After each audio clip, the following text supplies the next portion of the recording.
Selamat pagi, Ibu. Oke, semoga duduk. Oke, semua hari ini hadir? Hadir. Oke, udah makan? Belum. Makan belum? Belum rehat juga. Oke, jadi kamu orang tahu hari ini kita belajar apa? Tahu. Tahu kan? Jadi sebelum kita mulai, saya akan buka slide dulu. Oke, jadi berdasarkan gambar ini apa yang kamu paham? Sampah. Sampah. Apa lagi? Sungai Cemang. Ikut banyak. Oke, kita mulai daripada gambar yang pertama. Oke, gambar pertama ini apa? Tempat pengurusan sampah. Tempat pelumpusan sampah. Jadi apa yang kamu boleh nampak di sini adalah sampah kan? Banyak plastik sampah. Oke, gambar yang kedua apa? Ada. Ya. Gender.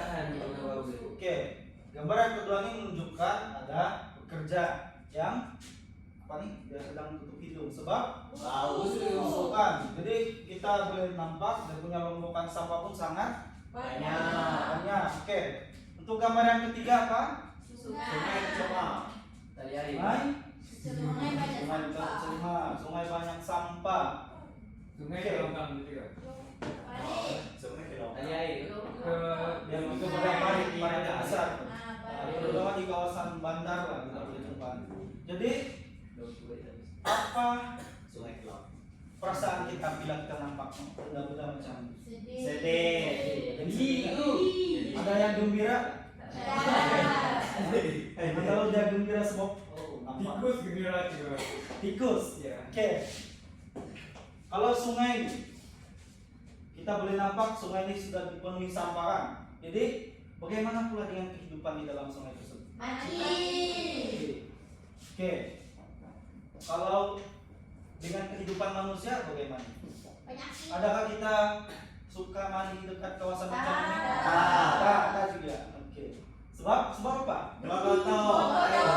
Kotor. Oke. Selain itu apa lagi? Oke, sakit. Ya, tempat yang bertelur, busuk, apa lagi? Selain Dari latihan hewan perusahaan. Oke, betul. Jadi berdasarkan gambar ini, kamu boleh teka sudah apa yang kita belajar pada hari ini? Ada bayang-bayang, Bibit kesan. kesan yang pertama, Alam sekitar. kesan pada alam sekitar. Jadi apa topik utama yang kita belajar hari ini? Kesan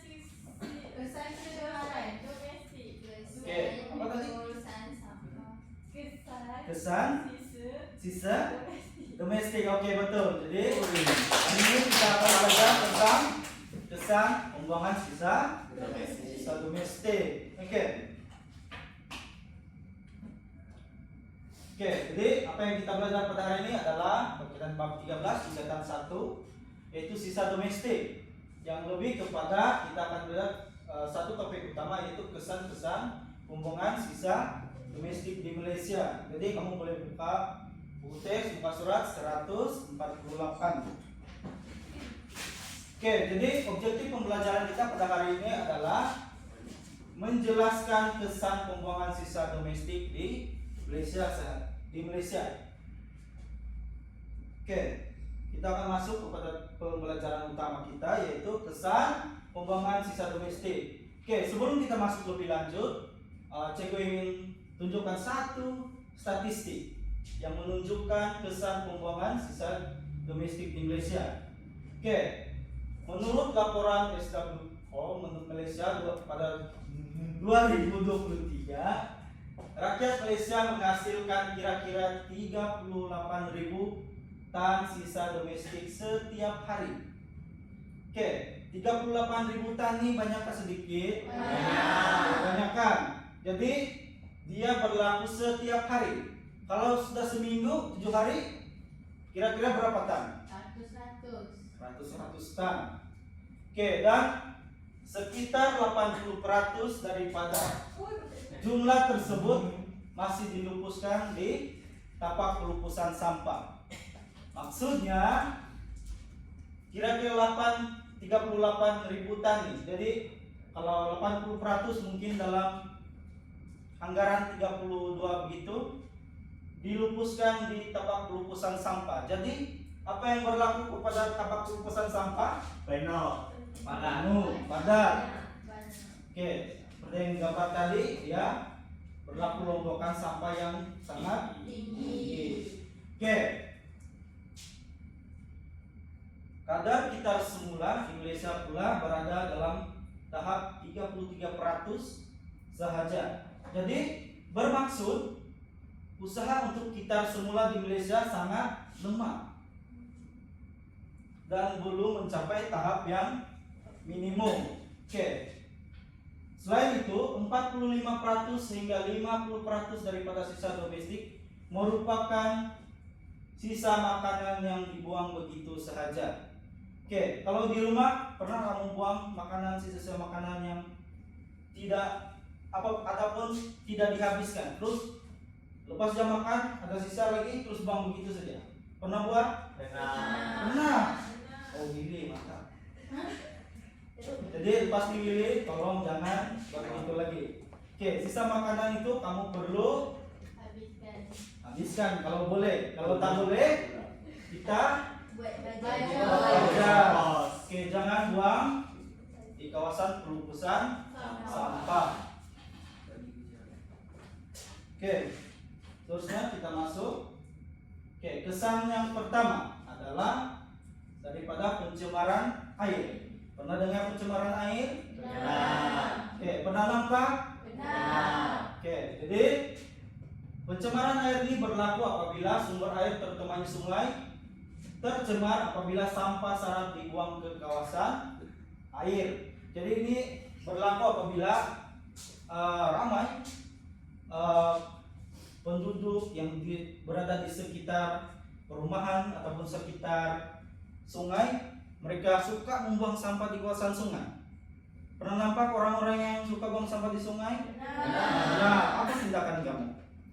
Pernah kamu tegur? Bukan. Tengok saja, pilih tengok saja. Takut gaduh. Oke. Apabila sampah ini dihanyutkan ke dalam sungai, sungai akan menjadi timbunan sampah yang sangat banyak. Seperti yang gambar pertama tadi, di kawasan sungai tersebut banyak tumpukan ataupun longgokan sampah. Jadi, apabila kita melihat pencemaran ini berlaku, sudah semestinya hidupan-hidupan di dalamnya akan mati, seperti ikan, udang di dalam sungai tersebut akan mati. Jadi manusia juga turut terjejas sebab kita yang menggunakan air, kita yang mengambil hasil air dari dalam sungai itu. Jadi apabila semua sumber-sumber sudah mati seperti ikan ataupun udang, manusia tidak akan dapat sumber protein lagi di sungai tersebut. Kesan yang kedua adalah pencemaran udara. Pernah dengar pencemaran udara? Jadi pencemaran udara ini berlaku disebabkan oleh pembakaran sisa domestik di pelupusan sampah. Seperti yang kamu nampak di gambar paling atas ini, itu adalah gambaran sampah yang telah dibakar. Jadi apabila kita lihat tuh asap dia terlalu hitam, tebal. Jadi apakah gas yang dikeluarkan daripada pembakaran tersebut? Karbon dioksida. Jadi pembebasan karbon dioksida yang banyak di udara boleh menyebabkan pemanasan global dan menjejaskan kesehatan manusia. Apa contoh penyakit yang boleh didapatkan daripada pembebasan asap tersebut? Asma, apa lagi? Kanser kulit. Ada lagi selain itu? Kanser paru. Seterusnya kita masuk kepada kesan yang ketiga daripada pencemaran bau. Timbunan sisa domestik yang tidak diurus dengan baik menyebabkan bau, sebab dia mengeluarkan cecair. Pernah nampak yang kalau tong sampah sudah penuh, terus ada cecair di bawahnya? Ada. Benar kan? Jadi itu adalah cecair yang dikeluarkan daripada longgokan sampah tersebut. Jadi cecair tersebut mengeluarkan bau, betul kan? Oke, kalau kita lihat saja di kawasan-kawasan pengukusan sampah memang sangat bau. Kalau kita tidak pakai mask, memang tidak sanggup untuk hidup ataupun lalu di kawasan tersebut. Oke, seterusnya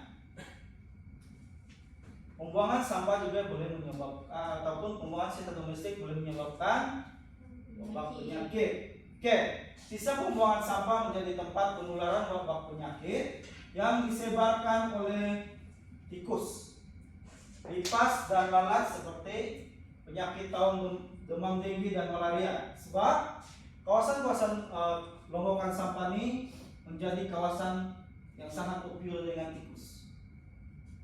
Kalau di kawasan sampah itu mesti ada tikus, semestinya ada lipas. Jadi kalau hewan-hewan ini masuk ke rumah kamu, apa yang dia bawa? Penyakit. Oke. Kalau contohnya tikus itu masuk ke kawasan dapur, dia akan mencemarkan makanan. Oke, kalau manusia sudah makan, macam mana? Sakit. Kencing tikus. Oke, boleh berlaku kencing tikus. Oke, kencing tikus bahaya tak? Sangat bahaya, sebab dia boleh menyebabkan kematian. Oke, kesan yang seterusnya adalah peningkatan kos penyelenggaraan. Oke, peningkatan ini berlaku apabila jumlah sisa domestik yang dibuang meningkat setiap hari. Contohnya dalam statistik tadi sudah dinyatakan bahwa setiap hari ada 38 ton. Oke, kalau sudah sebulan macam mana? Dia sangat banyak kan. Jadi kos untuk penyelenggara kawasan tersebut sangat tinggi sebab kena keluarkan beberapa mesin untuk korek itu sampah kita asingkan. Oke, jadi penyelenggaraan pihak kerajaan khususnya PBT juga semakin rumit sebab semakin ramai pekerja yang perlukan, semakin besar kawasan yang dia perlu perluaskan untuk jadi kawasan besar. Oke, seterusnya kos penyelenggaraan tapak baik pulih kemusnahan dan juga perawatan air. Semua itu adalah kesan daripada pembuangan sampah. Jadi kena ada kos yang tinggi untuk kita baik pulih ataupun kita rawat itu sungai. Juga gaji pekerja. Oke, gaji pekerja ini berlaku peningkatan disebabkan pertambahan pekerja.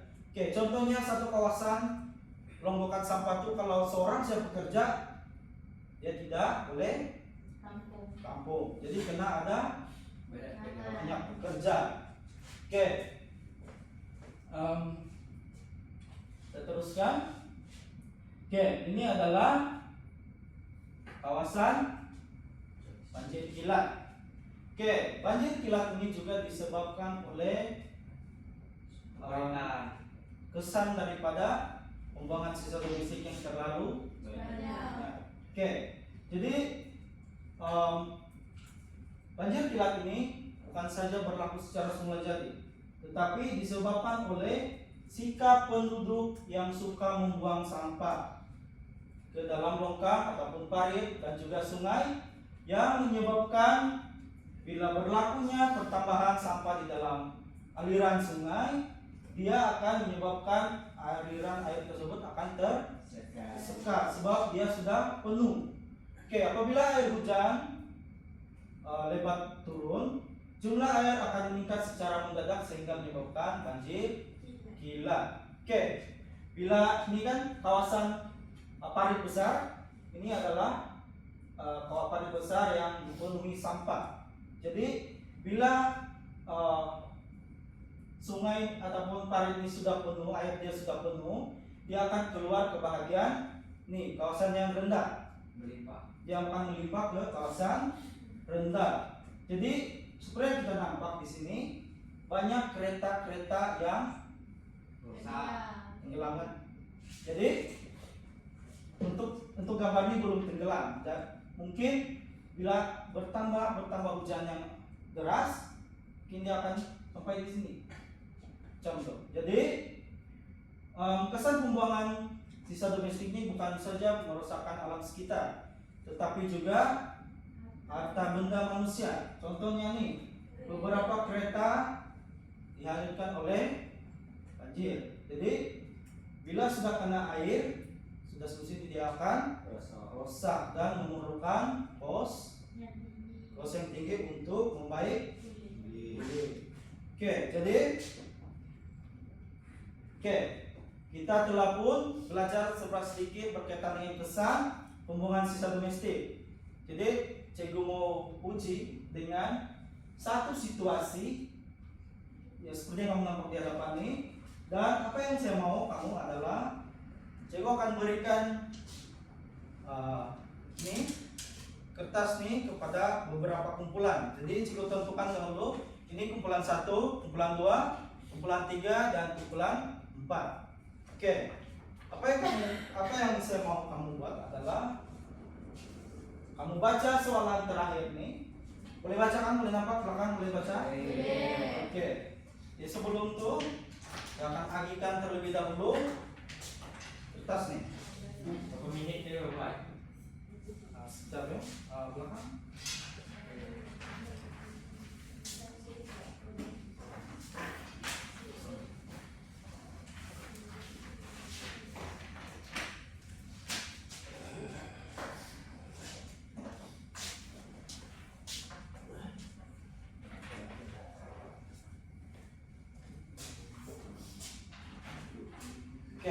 Apa yang saya mau kamu buat adalah kamu tulis kesan. Ini merupakan kampung indah. Seperti kamu nampak sungai tersebut dipenuhi sampah. Jadi soalan di sini bertanya, apakah kesan utama pembuangan sisa di kampung indah terhadap alam sekitar dan penduduk? Jadi cikgu mau alam sekitar dan penduduk. Seterusnya, apa tindakan yang boleh dilakukan? Boleh? Jadi cikgu bagi masa 10 menit saja untuk buat keseluruhan. Maksudnya 5 menit untuk kamu buat jawab soalan ini, dan kita ada pembentangan selama 5 menit. Jadi boleh mulakan sekarang.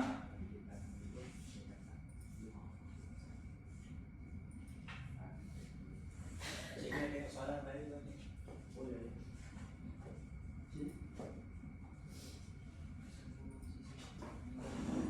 Ini soalan dulu. Kamu baca terlebih dahulu situasi dia. Lepas itu kamu kena jawab soalan. Lepas kamu jawab soalan tuh, kita ada pembentangan. Boleh?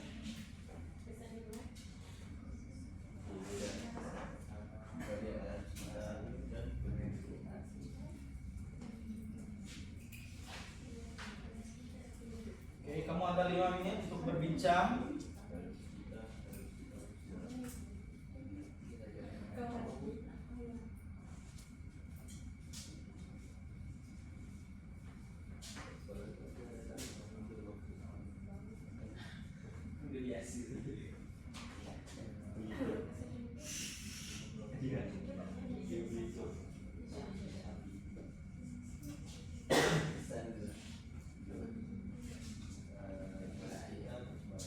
Ulang dulu ya, oke?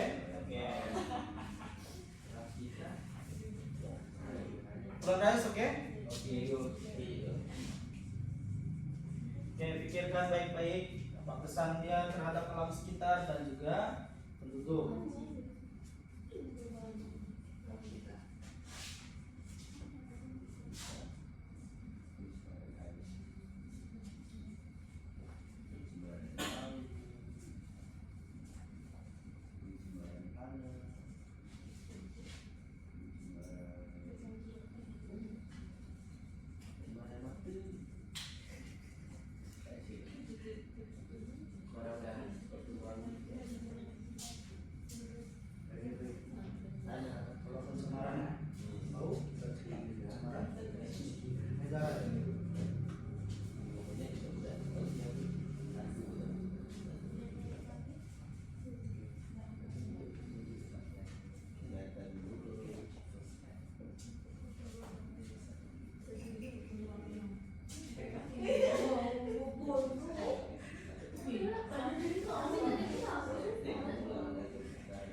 siap? Hampir. Masius?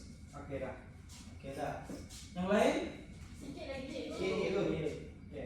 Jadi kita tunggu kumpulan yang lain siap, baru kita mulakan pembentangan.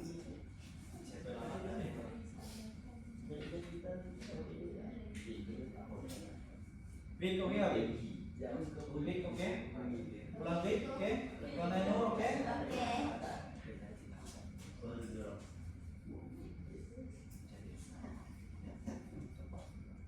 Cikgu Billy tak? Please. Oke Willy? Bersedia Willy? Ya. Biasa.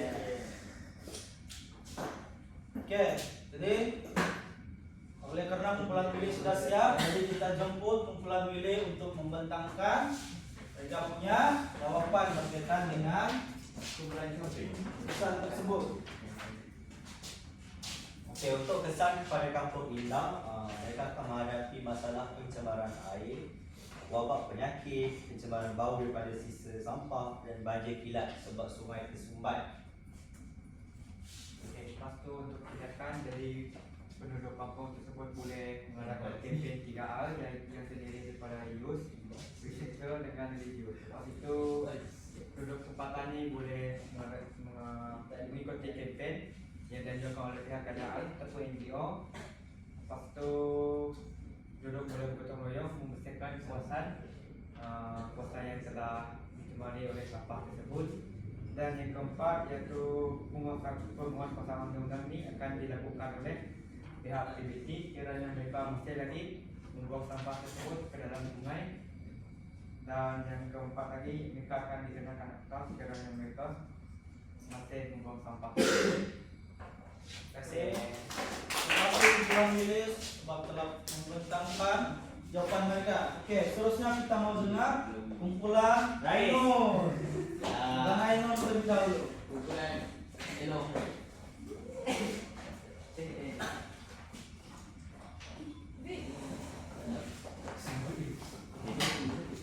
Oke, hari ini semua kumpulan akan bentang ya, tidak ada kecuali. Semua bentang. Cikgu jual mungkin. Okey,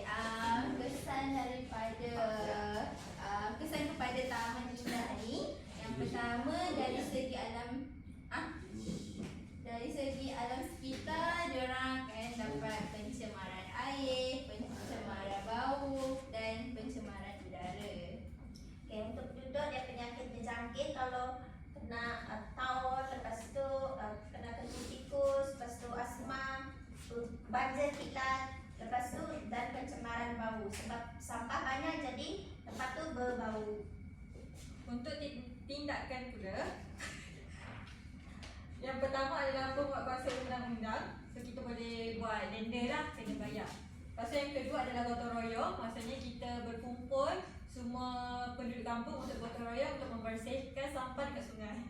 Lepas tu yang ketiga adalah kempen. Maksudnya kita bagi kesedaran kepada penduduk kampung, jangan buang sampah dalam sungai. Itu sahaja. Terima kasih kumpulan Ainur telah membentangkan mereka punya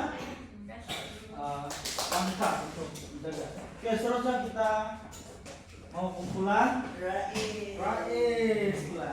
Baik ya. Okey. Oke, di berbagai masa seminggu siap bentang.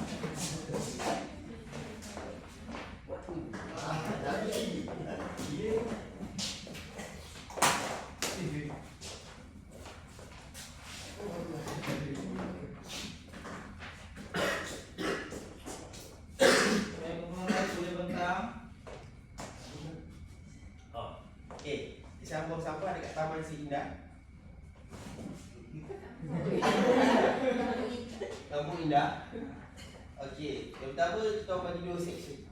Dalam sekitar yang penduduk pencemaran lah. Air ni ada tiga kita orang letak. Kita orang jumpa tadi. Air, udara dengan tanah. Sebab sampah tu masuk dalam tanah, tak boleh tanam pokok. Lepas tu penduduk. Penduduk kalau sakit kena pergi hospital. Kesihatan menurun, taraf hidup meningkat. Sebab dia banyak bil. Itu masih markabon. Lepas tu what to do nak kurangkan Taman Si Indah punya kesan pembuangan sisa ni yang pertama kita amalkan 3R lah. Berdasarkan kelas lepas kan. Okay. Lepas tu yang kedua kita kesedaran komuniti lah. Kita amalkan 3R. Dekat kesedaran komuniti tu reduce, recycle. Gotong royong lah sekali dalam tu kan. Sebab kenapa sebenarnya? Sebab bila kita gotong royong, sampah-sampah tu dapat diurus dengan lebih baik lah. Sebab berdasarkan tadi puncanya kan tak ada satu sistem yang pengurusan yang baik lah. So secara kalau kita buat sama-sama, kita bekerjasama, sampah dapat diurus dengan baik. Oke, terima kasih kumpulan orang ini telah menyampaikan jawaban. Oke, jadi memandangkan masa semakin tertutup. Jadi kita ada satu kumpulan lagi, Wan. Ya. Oke, jadi oleh karena hanya satu kumpulan lagi, kita panggil mereka juga. Jadi cikgu mau dalam 2 menit atau semenit saja untuk bentang, masa semakin Itu mana itu dari Okey, 58. untuk kampung indah ni pertama bagi alas kita pencemaran air, pencemaran bau dan juga pencemaran tanah. Lepas tu dia juga berlaku banjir kilat. Kalau kita tengok gambar ni pun sungai tu dekat dengan rumah. Jadi senang nak banjir. Lepas tu dia punya kesan kepada penduduk kena penyakit, bawa penyakit. Lepas tu satu lagi kos penduduk tinggi. Sebab kawasan kampung dia kotor sangat. Okey, untuk tindakan pula sebab dia kata tindakan segera. So yang pertama sekali dia orang kena gotong royong lah. Selain daripada gotong royong ni dapat membantu dengan cepat, dia juga dapat memberi pendapatan kepada kalangan orang kampung itu sendiri lah. Sebab dia orang boleh jual balik apa yang dia orang sampah yang dia orang asingkan nanti.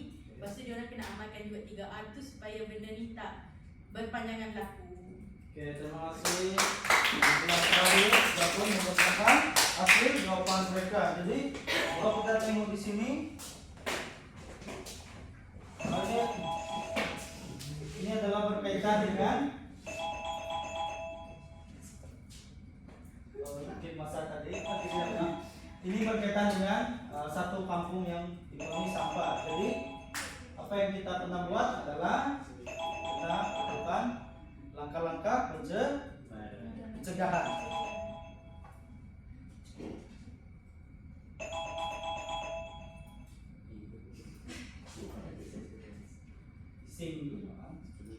Oke, jadi daripada aktiviti tadi cikgu boleh nampak, kamu boleh paham sebab sedikit berkaitan dengan kesan dan juga langkah-langkah yang perlu diambil walaupun kita belum belajar berkaitan dengan langkah.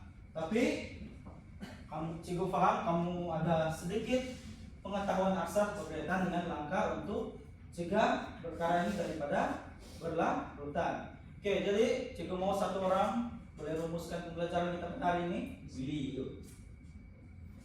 Volunteer lah, volunteer kan. Oke.